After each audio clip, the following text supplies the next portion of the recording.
All right, welcome back to the Breakfast Connect show right here on Africa Business Radio. It's Media Wednesday today, and it's time for our guest segment on this show. And joining us for conversations on the show this morning is the CEO of IMC Plantation, a large-scale industrial producer of sustainable palm oil with one of the largest oil palm plantations and milling facilities in Nigeria, and that's Mr. Brian Hammond. It's good to have you here. Thanks so much for joining us. Me. All right, so this is a whole lot. Yeah, you seem to be a jack of all trade. Forgive me if that's not right. But it's from being an MD to a huge palm oil plantation farm and mill with over 4,000 hectares of land in Delta State, being a non-executive director. Now, the Bankers Warehouse Limited, the non-executive director of Impact Hub Lagos, the president of Stanford Sea Transformation Network, Nigeria chapter, of course, deputy director general of Delta Economic Summit Group. Looks like a whole lot. How do you deal with all of this? It looks like a lot. So when you see all that on paper, so something you need to remember is they didn't all start at the same time. So they're all at different stages. And there's some of them I spend very little time on, depending on the level of activity. So if you talk about Delta Economic Summit Group, for example, there are events we have, like Unsung Heroes, where we honor and reward people doing amazing things on a daily basis that no one ever thinks of. Right. People from Delta State. And there's bursts of activity and the summit. The ones I'm non-executive director, I don't go there every day. I don't physically have an office. So if I use Bankers Warehouse as an example, I don't even have a desk at Bankers Warehouse, but I go there, right. I see what we're doing, I meet with the managers and the MD, who happens to be my father. So the main ones I concentrate on daily, I spend more time on AGRALE, the armor truck company. We repair and maintain almost 200 armor trucks and have the highest local content for production in Nigeria of these Brazilian trucks. I went myself to Brazil 5 or 6 years ago and built by hand these armored trucks. Wow. I stayed there so I could learn how to build it. Then I came back. How long did you have to learn? I think I was there for a month or something like this. So I made sure I finished one. It involved getting up at 5 every morning, going to the factory. I was doing everything the other workers were doing. It was so hard and tiring, but I wanted to make sure I understood the process. Oh, you did? All right, now let's focus a bit on IMC Plantation, right? Palm oil was one of our major form of export, most especially during the pre- and post-colonial era till the takeover of crude oil. And this has, however, moved our attention and direction as a country to just one sector. And, some countries right now create a lot of revenue from palm oil exportation. What do you think can be the solution of this problem? Before that question, what went wrong, really? Okay, so as you said, when we found out Nigeria had a lot of reserves of crude oil and it was relatively easy to make money from it, you pump the oil from the ground, invite a lot of big foreign companies like Exxon and Chevron and Mobil and so on to do a lot of the technical work. The country makes a lot of money from it. It's relatively easy for a lot of food crops, and if you think of a commodity like oil palm, it takes 13 years just to break even. So all the money you invest, all the time you spend before you can make even 1 naira of profit, you have to wait 13 years. That means anybody planting trees today for an oil palm plantation, no matter what size, whether it's 1 hectare or 10,000 hectares, in terms of the timing, you will start making any money back this 2020 in 2033. So crude oil was just the easy money, the fast money. Much, much quicker. And yes, so it requires, if you think about it, it requires much less work. But now we're making a lot less money from crude oil. Right. During the pandemic, we also saw food security is very important. Many countries were protecting the food they make to make sure their citizens could get it. So that means if they weren't making enough to feed everyone and export, they were keeping it to themselves and not exporting. So there's food security problems as well relating to food. During the pandemic, you couldn't even ship things. Ships weren't coming in with food into Nigeria. So when you have a shortage, prices of a lot of foods went up, including palm oil, because palm oil, many people don't know, we need something like 1.5 million tons of palm oil in Nigeria. We make approximately 1 million tons. and we import about 500,000 tons, roughly. These are estimates. So all this volume of palm oil couldn't come into the country during the pandemic. So prices went up, and there are many other food items where prices went up as well. Right. Now, of course, you've mentioned, the effects of COVID-19, which came without any announcement, and how it has affected the agricultural industry. But how was IMC able to, outweigh all of the perils that came with COVID-19 during that period? Like, it's still here, but during the period when the whole lockdown and, in various economies, what specific steps did IMC take? Okay, I'll tell you. So in the very beginning, remember, everybody was so scared. We thought a lot of people would die because we were looking at the TV, what was happening in Italy, the UK, then America. There's all these different waves of death was hitting all these countries. And everybody was saying in Africa, so many people will die. So in the company, we were thinking, if we shut down, voluntary shutdown, because in our state, luckily the governor allowed us to work. How can we work in a way that is safe? And even if people got it, it won't spread. That's when we were worried about people dying. But luckily, we haven't had, and we did test in the beginning. So we started testing. We prepared a document about what will happen when you find out someone is affected and so on, hand washing, all the normal protocols. A few senior managers are older, so we made sure they weren't in contact with people and so on. But we did work properly full-time. We're very lucky that in Delta State, governor allowed us to work because we're in a rural environment, a village called Nsukka.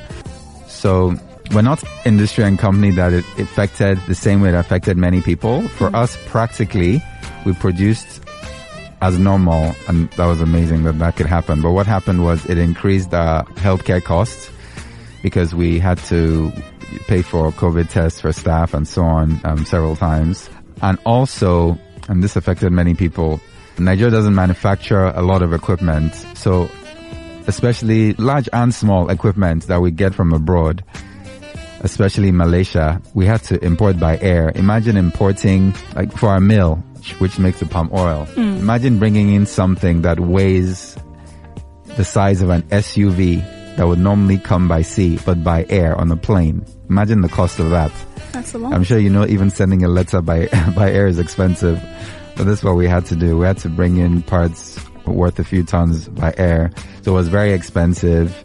But on the other hand, what we're selling, the prices actually went up because, as I said, there's a shortage of palm oil in the country. So overall, it wasn't that bad for us. All right, now let's talk a bit about the Outgrower program.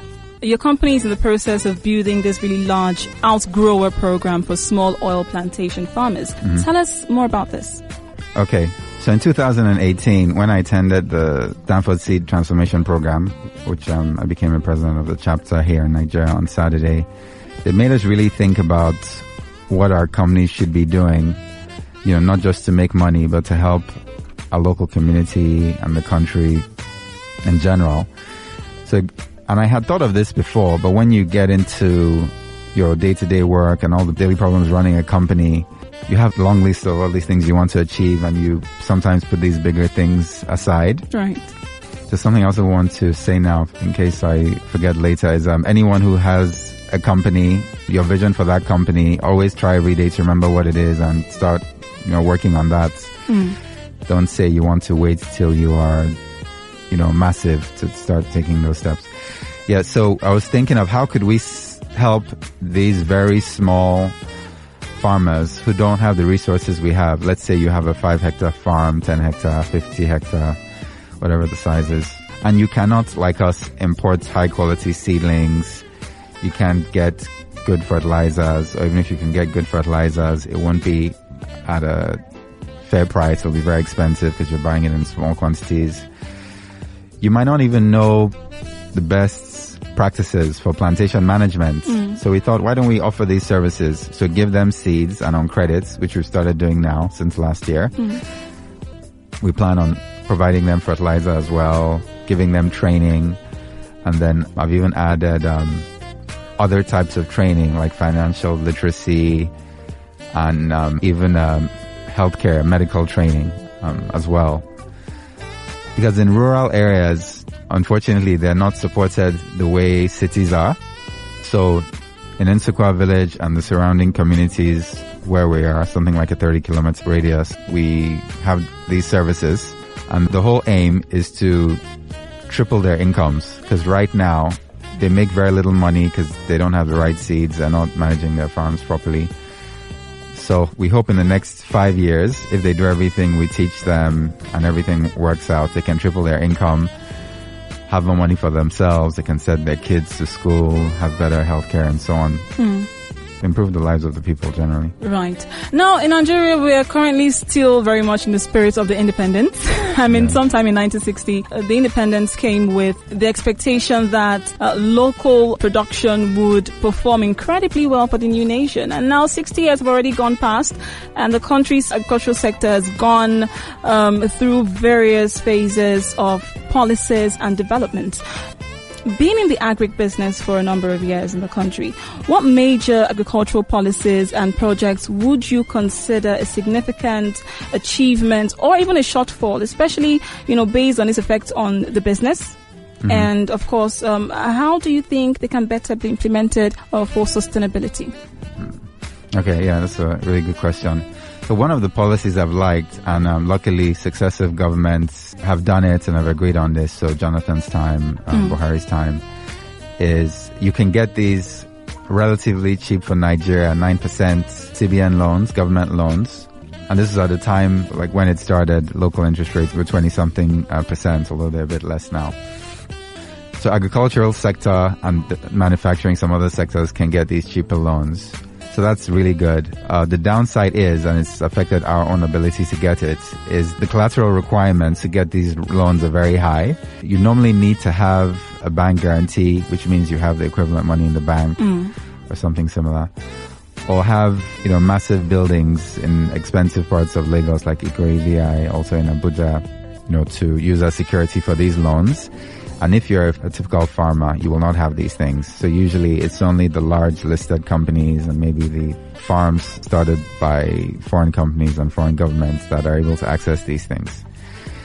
So one of the things I think that can change is these loans should be given without security. So using the business plan of the company to established companies with a track record. So not companies that started, 2 weeks ago and just want to get a loan and not necessarily invest in agriculture. So profitable companies that have maybe around 5-10 years. And the interest rates can go even lower, not 9%, but the government should see it not as a way to make money, but actually really subsidize the loans, maybe even 2%. This is what happens in the West and other countries that want to promote agriculture. They even have 1% loans.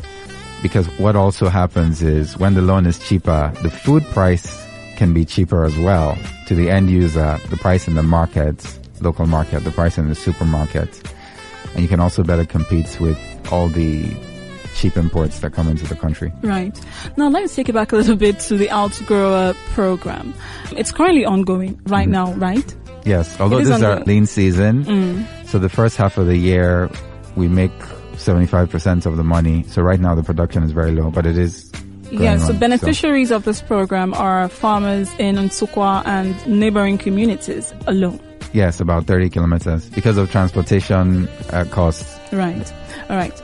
Okay, that's that. All right, now this very interesting part. I'm really looking forward to getting your response from this one. You were recently inducted the president of the Stanford Seed Transformation Network, the Nigerian chapter. Yes. Right, and this has over 147 members in Nigeria. How does it feel to be the head of such a prestigious organization?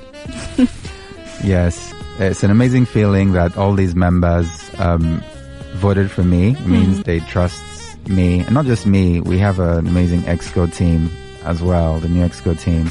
The induction was just this last Saturday where I officially became president. So in my campaign, I had this agenda of all these things we're going to do to help their businesses so that they grow, they have more staff, and also for the country. So we make Nigeria a better place, Africa a better place.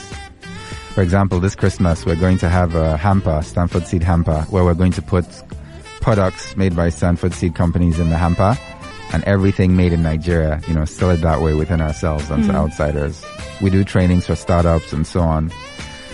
So if you have companies to add to our database for training, let me know. Interesting. I see you guys are particularly interested in entrepreneurs and startups, which is what basically Africa Business Radio is all about. Entrepreneurship and startups, and how to thrive in this current working and business environment. Before I let you go, Mr. Brian, any final words to the youths of Africa, small business and individuals trying so hard to meet up with the current landscape, that the globe is facing at this point? These are really critical times for businesses. Yes. So one of the things, because every country is different, but in Africa, in Nigeria, one of the things this pandemic taught is when you see the type of things people wanted to buy during the pandemic and needed during the pandemic, this gives you an idea of what people really, really need. So in your business, when you think of what you want to do in your business, focus on what people really need, not necessarily what you like. Because you might like something, it's nice, but it's not necessarily a good business. Right. Now, is it something valuable to people? Exactly. This thing they say about if your passion isn't what people want, then you might want to redirect that passion and get some other passion. Yes. But I also want to say it doesn't mean that other businesses are not important. So, for example, if you had a hotel, you were closed during the pandemic, it doesn't mean hotels are not important. So I'm also not saying that. But unless you have a lot of money, if you're a small entrepreneur, you couldn't build a hotel anyway. And also, something else I want to say is concentrate on one thing. Make sure you do it really well. Even if you have a degree, it doesn't mean you're too late to change. I've spoken to some people recently. They're not really happy in their jobs. I even told you before this program started, I'll know this week if I gain admission to do a 1-year online course. Even I'm going back to school to learn something else. And to do it focus, some people will look at my CV and say I'm doing lots of different things. So like I said at the beginning, they all started at different times and the intensity was high at different times. All these companies are very stable now. They have management teams. So it's not as if I am, spending 18 hours a day working. They pretty much run by themselves. All right. Now, of course, you just mentioned about how it isn't too late. It's never too late to change a particular career path. I mean, this just took my mind back to a particular investment tip we had once that talked about professional midlife crisis, how people are not really satisfied, with what they're doing, even after, being in that particular line for a very long time, even after being professionals, and just don't feel fulfilled about that path. And so you're saying it's really okay to not change, find a new passion, redirect your ideas, or is that what you're saying? Sometimes it's not a new passion. Sometimes it's something you've always been interested in, but because you studied something, you think, for example, I studied law, I'll become a lawyer, I'll make a lot of money. But sometimes as you get older, you get wiser. Right. Then you realize what you're doing is not necessarily the most important thing you could personally be doing. And you do something else that is very important to you or that is valuable to other people. All right. Thank you so much for joining us on the show. It's been an exciting time. We do hope that you welcome another invitation for further conversations on the show. Thank you so much. Thank you. Oh, I said I wanted to do a special shout out on the show. Oh, please go ahead. Yes. So I know a lot of my friends from Young Catholic Professionals at Catholic Church of Assumption, Falmouth are listening. So thank you so much for listening. I invited you. I hope to see you all soon. Thanks everyone else for listening. All right. Thank you so much, Mr. Brian Hammond. He is the CEO of IMC Plantation, a large-scale industrial producer of sustainable palm oil, one of the largest oil palm plantation and milling facilities in Nigeria. And that's how much we can give you on our guest segment today. Now, stay with us. We'll be right back.